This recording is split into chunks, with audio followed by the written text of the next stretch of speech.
افسانہ سیاہ فام کی کردار نگاری۔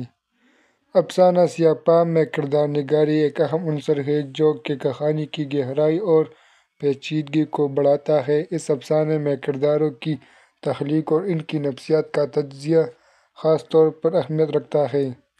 کرداروں کی نوعیت۔ افسانہ سیاہ فام میں کردار عموماً مختلف سماجی، ثقافتی اور نفسیاتی پس منظر سے آتے ہیں۔ ان کی زندگی کے تجربات اور چیلنجز ان کی شخصیت کو تشکیل دیتے ہیں۔ یہ کردار نہ صرف کہانی کی ترقی میں اہم ہیں بلکہ قاری کے ساتھ جذباتی تعلق بھی قائم کرتے ہیں۔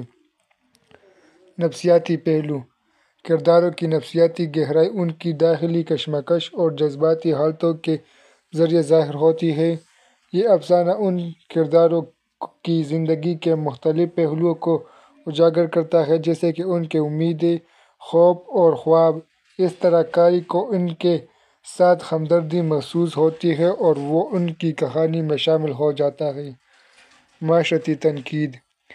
افسانہ سیاہ فام میں کردار نگاری کے ذریعے معاشرتی مسائل کی عکاسی بھی کی جاتی ہے۔ کرداروں کے تجربات اور چیلنجز اس بات کی نشاندہی کرتے ہیں کہ وہ کس طرح اپنی معاشرتی حالت سے متاثر ہوتے ہیں۔